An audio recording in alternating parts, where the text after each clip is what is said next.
Miss Mizell was a retired preschool teacher. She was also the nanny for the children in our town. Everyone knew her through one means or another. I think my parents even used her once or twice when I was a kid. She was an old woman, but she was good to her neighbors. When we heard she'd been arrested, nobody could believe it. Cops said negligence, papers said kidnapping. Miss Cusack, Danny's mother, she didn't say anything at all. They held a hearing at City Hall. A lot of people from town went, myself included. I guess we were all just shocked that something like this could have happened. I mean, nobody would have pegged Mizell for the things they were accusing her of in Cusack.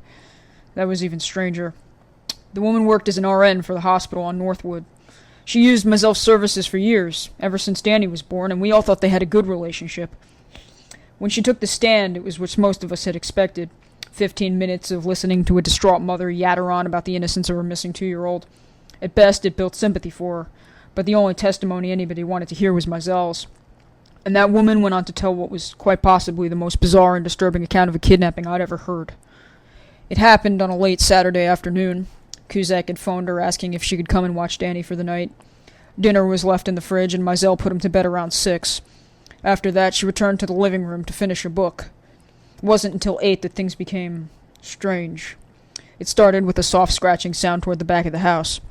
I assumed it was animals, she told spectators. There was a lot of wildlife in the area. Raccoons and possums were not unheard of, so she ignored it and went back to her reading. Only about 20 minutes later, it started again. This time she got up. The porch was empty, but the house had grown notably cold, and when she made her way back to the living room, Danny had started screaming. She found him, standing in his crib, crying hysterically while the mobile above his head was spinning so fast that it looked like someone had forcefully grabbed a hold of it. The bulb from the standing lamp had burned out, so she turned on the overhead and tried to calm him down. He stopped after about 15 minutes and went right back to sleep. After that, the house was quiet. Nothing else happened until around 1 a.m., when some kind of electrical shortage occurred. The TV was the first thing to go. Picture dropped out, and when she got up to examine it, the door to Danny's bedroom was slowly pushed open. I thought there was somebody else in the house, she explained. First thing I did was run to Danny's room, and what she said she saw when she entered it left the entire courthouse in silence. It was like a man, she began, but it wasn't a man. It had a human torso, but its limbs were wrong, broken, twisted, like someone had screwed them in upside down.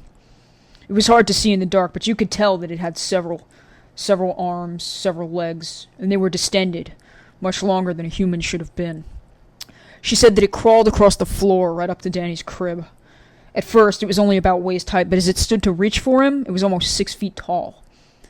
There were no eyes, no hair, no nose, just skin where its features should have been, and thin paper lips that took up most of its head.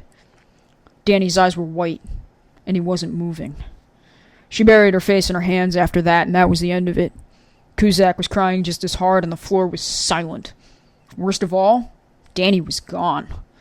Nobody knew what had happened, and the cops never did find him. When they pulled Mizell from that stand, I remember the look on her face. They dragged her straight past me, and I'll never forget what she said. She stared directly into my eyes. "Beware the Ritter. It takes the children away."